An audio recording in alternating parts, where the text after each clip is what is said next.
성경 보존의 역사를 살펴보는 두 번째 시간입니다. 오늘은 선지서들부터 살펴보도록 하겠습니다. 인용한 성경은 한글 킹제임스 성경입니다. 이사야서는 BC 740년에서 680년 사이에 활동한 이사야에 의해서 기록되었습니다. 이사야는 111개나 되는 예언을 했습니다. 그 중에 많은 예언들이 예수 그리스도의 탄생과 신성 그리고 죽으심과 관련되어 있습니다. 그리고 이스라엘에 관해서도 또 세상의 종말에 관해서도 많은 예언을 했습니다. 에레미야는 슬픔의 선지자라 불린 사람입니다. 그는 BC 627년에서 580년 사이에 사역을 했는데 에레미야의 설교를 듣고 회심한 사람은 사실 아무도 없었습니다. 하나님께서는 그에게 BC 586년에 예루살렘이 멸망하여서 비참한 환상을 보여주셨습니다. 이 멸망에 대해서 시의 형태로 기록한 책이 바로 에레미야 애가입니다. 에스겔은 BC 592년에서 570년 사이에 환상들을 보며 사역을 했습니다. 이 환상들은 하나님의 임재가 성전에서 떠나시는 것과 제사장들의 악한 행실에 관한 것들이었습니다. 하지만 하나님께서는 에스겔에게 천년 왕국에서 세워질 새로운 성전에 대해서 아주 구체적으로 상세하게 보여주셨습니다. 그 내용이 에스겔 40장에서 48장에 기록되어 있습니다. 천년왕국은 예수님께서 재림하신 후에 이 땅을 실제적으로 다스릴 왕국을 말합니다. 다니엘은 이방의 세 통치자가 치리한 기간에 살았던 사람으로 BC 605년에서 536년의 일들을 기록했습니다. 하나님께서는 이어지는 4개의 세계 제국에 대해서 다니엘에게 알려주셨습니다. 다니엘의 예언은 요한계시록과 함께 예수 그리스도의 재림의 예언을 정확히 맞아떨어지게 합니다.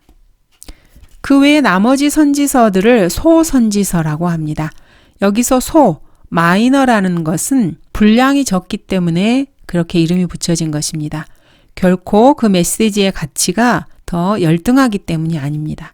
소선지서에는 호세아, 요엘, 아모스, 오바댜, 요나, 미카, 나훔, 하박국, 하게, 스파냐, 스가랴, 말라키가 포함되어 있습니다. 이 책들은 대선지서에 비해서 분량은 적습니다. 그래서 12권 모두가 두루마리 하나에 기록되기에 충분했습니다. 책 한 권의 가격에 12권의 선지서를 다 가질 수 있었다는 뜻입니다. 호세아는 BC 755년에서 710년 사이에 사역을 했습니다. 하나님께서는 그를 부정한 여자, 음란한 여자와 결혼하시게 하였습니다. 그 당시 이스라엘이 어떠한 상태였는지를 보여주시기 위해서였습니다. 그래서 호세아는 음란한 여자를 아내로 받아들였습니다. 하나님께서 우리가 회개할 때 받아주시는 것과 같은 모습입니다. 요엘은 BC 835년에 예언을 했습니다. 하나님께서는 그분이 일으키실 세상의 심판을 비교해서 그에게 메뚜기 떼의 공격을 보여주셨습니다. 또 그는 오순절을 예언하기도 했습니다. 오순절은 하나님께서 그리스도인들에게 성령을 보내주신 날입니다. 사도행전 2장에 잘 묘사되어 있습니다. 아모스서는 BC 760년에서 753년 사이에 예언된 내용입니다. 하나님께서는 아모스에게 이스라엘과 이스라엘 주변 국가들의 심판을 보여주셨습니다. 오바댜는 BC 840년에 예언했습니다. 그러나 하나님께서 예루살렘을 일으키시고 이방 에돔을 심판하실 것을 예언하셨습니다. 요나는 모두가 다 잘 알고 계시는 고레에게 삼킨 선지자로 예수 그리스도의 모형이 된 구약의 선지자입니다. 그는 BC 960년에 예언했습니다. 요나는 사실 하나님의 부르심에서 도망하려고 했던 선지자였습니다. 도망치려 했지만 하나님께서 큰 고래를 부르셔서 요나를 집어삼키게 하셨습니다. 그리고 요나는 죽음에서 부활한 사람입니다. 돌아온 요나는 니느웨 사람들에게 니느웨가 멸망할 것을 예언했습니다. 하지만 하나님께서는 그들에게 자비를 베푸셔서 니느웨를 구원하셨습니다. 미카서는 BC 742년에서 703년에 예언을 했습니다. 미카와 이사야는 하나님께서 마지막 날들에 예루살렘을 위대하게 만드실 것을 예언했습니다.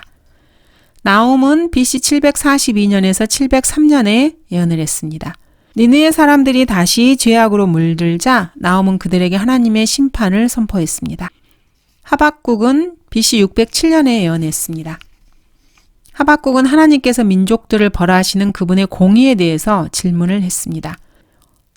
스파냐는 BC 640년에서 632년에 예언을 했습니다.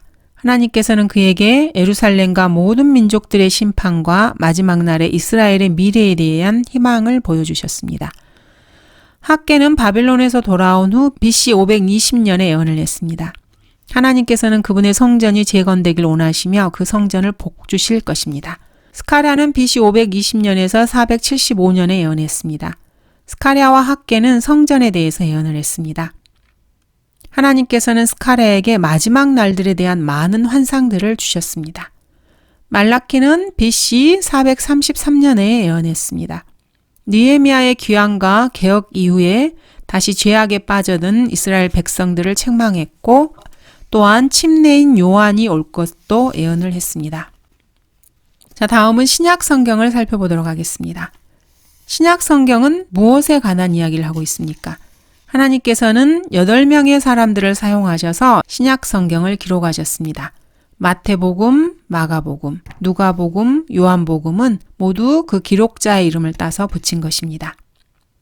각각의 신약 성경들은 책에서 언급하고 있는 사람이나 장소, 책을 기록한 사람, 책의 주제에 따라서 이름이 붙여졌습니다.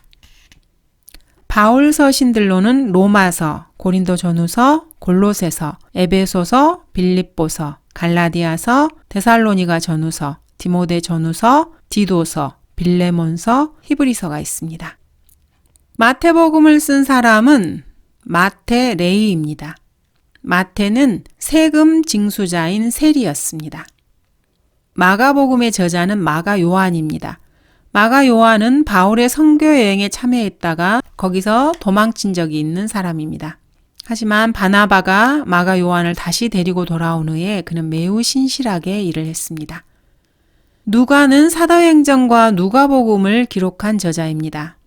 누가는 바울의 선교 여행의 많은 부분에 동참했으며 바울이 사랑하는 의사라고 불렀던 사람입니다.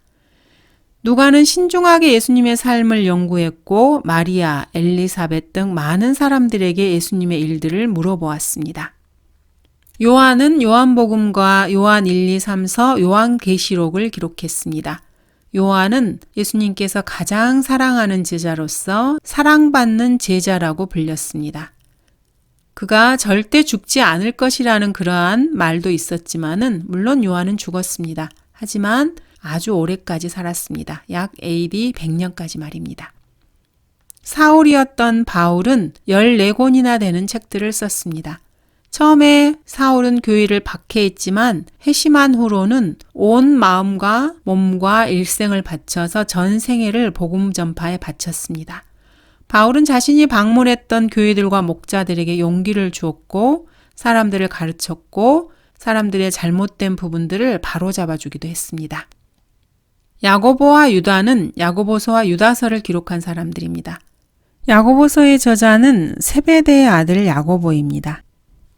유다서는 이스카리옷이 아닌 유다로서 다데오 또는 렛베오라고 불리는 12사도 가운데 한 명인 유다입니다. 이들이 야고보서와 유다서를 기록하였습니다. 시몬 베드로는 마가 요한에게 마가복음의 기반이 되는 많은 이야기들을 해주었습니다. 베드로는 베드로 전후서를 기록했습니다. 베드로는 많은 실수를 저질렀지만 하나님께서는 그를 이방인들에게 복음의 문을 열어주는 도구로 사용하셨습니다. 비록 베드로가 처음엔 그것을 원치 않았지만 말입니다. 이렇게 해서 AD 100년경에 모든 성경이 완성되었습니다. 카톨릭 교회가 등장하려면 아직도 300년이나 더 남았습니다. 그 전에 하나님의 말씀에 어떤 일들이 있었는지 한번 살펴보도록 하겠습니다. 하나님의 말씀은 북쪽 안티옥을 중심으로 인해서 필사되었습니다. 반면 하나님의 말씀을 변개한 것은 북아프리카에 세워진 알렉산드리아에서였습니다. AD 100년 이후로 성경에는 도대체 어떤 일이 일어난 것입니까? 구약 성경은 단 한 권의 책으로 만들어졌습니다. 그리고 단 한 권의 책으로 받아들여졌습니다. 그렇지만 신약의 편지들과 복음서들은 구약에 비해서 최근에 쓰여졌지만 이리저리 교환되고 복사되었습니다. 그리고 이런 문서들이 시리아의 안티옥이라는 도시에서 하나로 모아졌습니다. 안티옥은 예루살렘에서 북쪽으로 500km나 떨어져 있는 도시입니다. 이곳은 바울의 첫 번째 선교 여행이 시작된 곳입니다. 이 안티옥에서 제자들이 처음으로 그리스도인이라고 불렸다는 것을 알 수 있습니다. 이 그리스도인들은 신약의 편지들과 복음서들을 모았고 또 많은 사본들을 만들었습니다. 그것들이 모두가 모여서 한 권의 성경으로 만들어졌습니다. 이렇게 북쪽에서는 그리스어인 헬라어로 하나님의 말씀이 보존되었습니다. 반면 예루살렘에서 남서쪽으로 510km 떨어진 또 다른 도시 이집트의 알렉산드리아에서는 자기 스스로를 지식인이라고 생각하는 사람들이 하나님의 말씀을 변개시켰습니다. 여기서 중요한 사실 한 가지는 모든 사람들이 헬라어, 즉 그리스어를 말할 수 있었다는 점입니다. BC 300년경부터 AD 300년경까지는 헬라어가 공용어였습니다. 로마 제국 어디에서나 사람들은 헬라어로 대화를 했습니다. 헬라어는 철학을 논하는 언어이기도 했습니다. 즉 스스로를 현명하다고 생각하는 사람들은 그리스 철학자들인 소크라테스, 플라토, 아리스토텔레스의 책들, 또 스토아 철학이나 에피쿠로스 철학을 줄줄 읊어댔습니다. 이런 철학자들은 모두가 학자가 되길 원했습니다. 자, 그렇다면 어떤 도시가 철학자들의 천국으로 변했을까요? 바로 이집트의 알렉산드리아입니다. 알렉산드리아에서 학자들이란 어떤 존재였을까요? 알렉산드리아 사람들의 기질과 특성에 대해서 웰스라는 작가는 이렇게 말하고 있습니다. 지혜는 알렉산드리아에서부터 빠져나갔다. 책은 숭배의 대상으로 변질되었다. 학식 있는 사람들은 아주 빠른 속도로 자신들만의 불유쾌한 계급을 형성해 나갔다. 새로운 종족의 인류가 생겨난 것이다.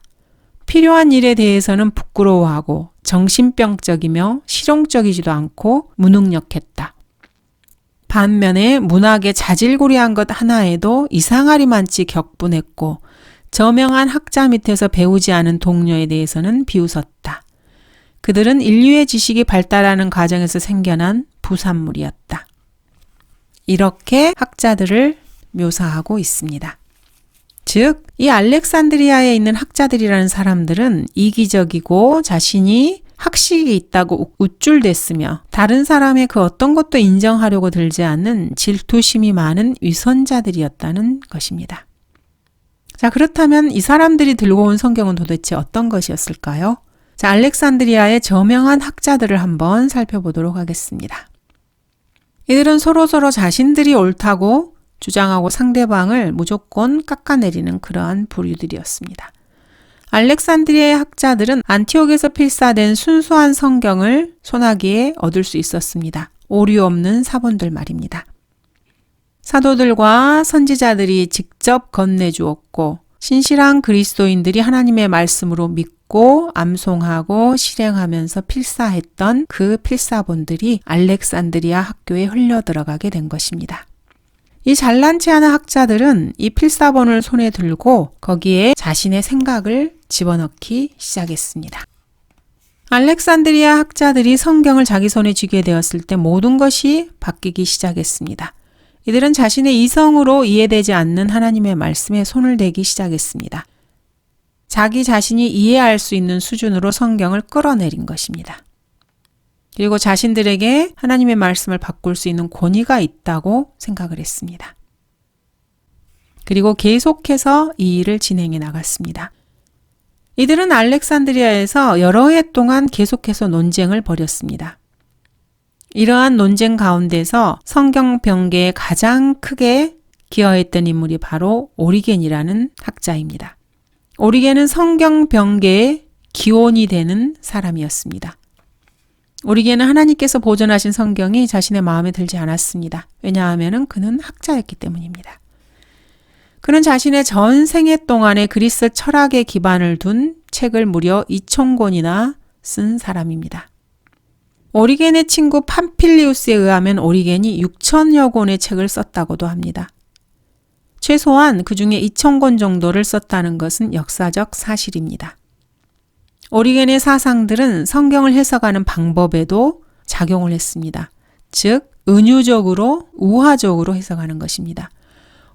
오리겐이 성경을 해석하는 우화적 해석의 핵심은 하나님께서 말씀하신 것을 글자 그대로 받아들이지 않는다는 것입니다. 오리겐은 성경을 믿는 사람이 아니었습니다.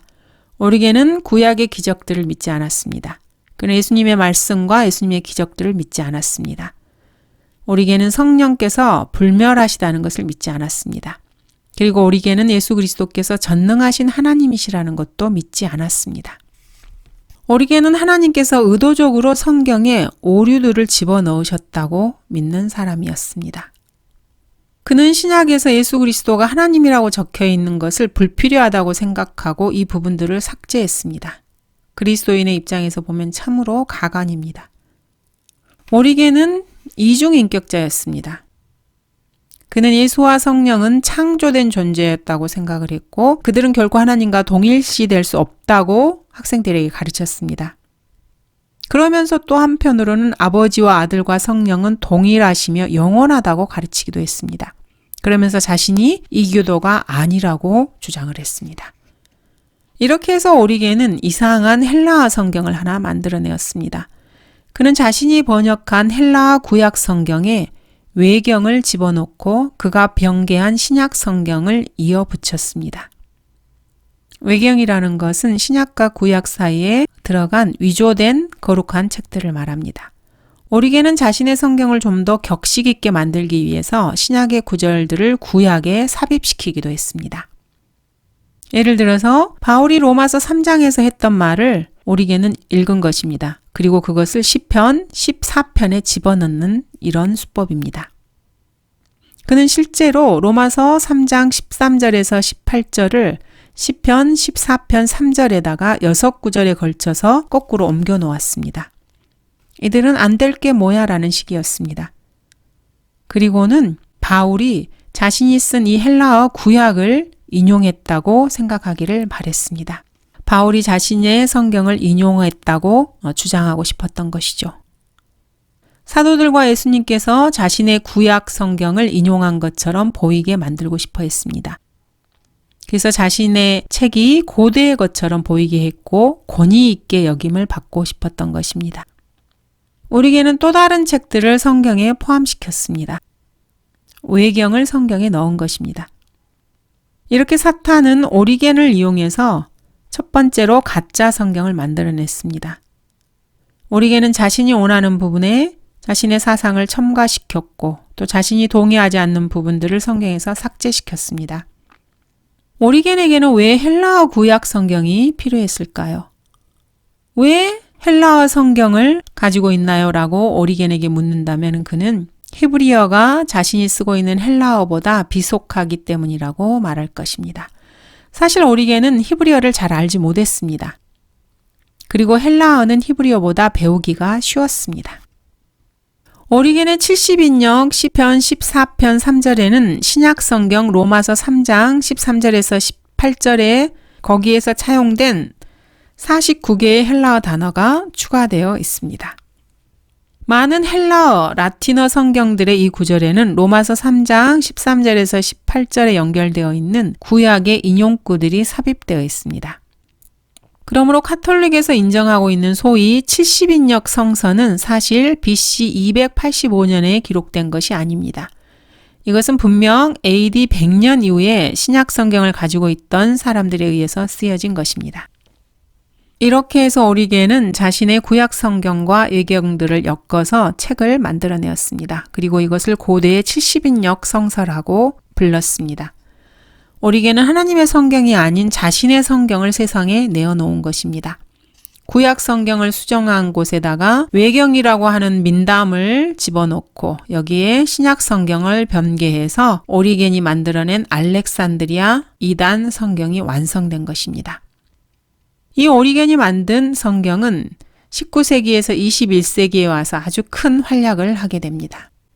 오리겐은 평범하지 않은 삶을 살았습니다. 오리겐은 18세 때 알렉산드리아 학교의 교장이 되었고 AD 204년에서 230년까지 그곳에서 가르쳤습니다. 그 이후로 카이사라로 이동했고 AD 250년에 데시안 황제의 박해 때문에 붙잡혀서 고문을 당했습니다. 그리고 석방되긴 했지만 고문에 의한 후유증으로 결국 254년에 죽습니다. 오리겐의 사상은 너무나 이교도적이어서 오리겐은 수세기 동안 교부라고 불리지 못했습니다. 하지만 시대가 점점점 바뀌게 되었습니다. 오늘날 오리겐은 성자로 추앙받고 있습니다. 오리겐의 저작들은 로마 카톨릭뿐 아니라 개신교도들에게까지도 존중받고 있습니다. 그가 진정한 그리스도인이 아닌데도 말입니다. 자, 오리겐이 죽고 나서 그가 만든 성경은 어떻게 되었을까요? 다른 학자들이 계속해서 그의 가짜 성경을 복사했습니다. 오리겐은 자신이 만든 구약과 외경이 들어있는 헬라어 성서, 즉 70인역 성서가 기존의 유대인들이 서기관들을 통해서 보존했던 히브리어 성경보다 더 훨씬 낫다고 생각한 사람입니다. AD 300년대에 이르러서 그들은 50권의 성경을 더 만들어냈습니다. 알렉산드리아의 학자들은 병개된 성서들 3권을 더 만들어냈습니다. AD 350년경에는 신의 사본을 만들었고 AD 400년 이전에 바티칸 사본을 만들었습니다. 그리고 AD 450년경에는 알렉산드리아 사본을 만들었습니다. 이러한 인간의 입장에서 본 학문적인 성경들은 사복음서에서만 3,000군데 이상을 병개시켰습니다. 이것이 바로 거짓 증인들이 하는 일입니다. 성경 보존에는 두 개의 흐름이 있습니다. 즉 북쪽의 흐름과 남쪽의 흐름입니다. 북쪽 시리아 안티옥에서는 하나님의 말씀이 신실한 그리스도인 제자들을 통해서 보존되었습니다. 반면 이집트 알렉산드리아에서는 학자들에 의해서 하나님의 말씀이 병개되었습니다. 하나님께서 마귀의 가짜 성경에 놀라셨을까요? 아닙니다. 하나님께서는 이 모든 것을 잘 알고 계셨습니다. 하나님께서는 하늘과 땅을 창조하기 이전부터 온 세상에 자신의 말씀을 널리 알릴 계획을 세우셨습니다. 마귀는 이러한 사실을 몰랐습니다. 이제 이 커튼 뒤에서 새로운 세상의 언어가 준비되어 있습니다. 그것이 바로 라틴어입니다. 알프스 계곡에서는 하나님께서 사용하시는 보존된 성경을 라틴어로 번역한 사람들이 살고 있었습니다. 이 사람들을 보도파라고 합니다. 그들은 피에드몽 골짜기에 살았습니다. 그곳은 프랑스의 동쪽, 이태리 북쪽 외진 곳에 있는 알프스 산맥의 한 자락입니다. 그곳은 삼면이 산들로 둘러싸여 있는 곳입니다. AD 120년경에 그곳에 어떤 사람이 구원을 받고 안티옥으로 건너가 하나님의 말씀을 얻었습니다. 이들은 후에 왈도파, 즉 왈덴스라고도 불렸습니다. AD 120년경에 하나님의 말씀을 라틴어로 옮겨서 돌아온 사람이 있었습니다. 그리고 AD 157년경에 이 사람이 돌아왔습니다. 이렇게 해서 구라틴 성경 번역이 완성되었습니다.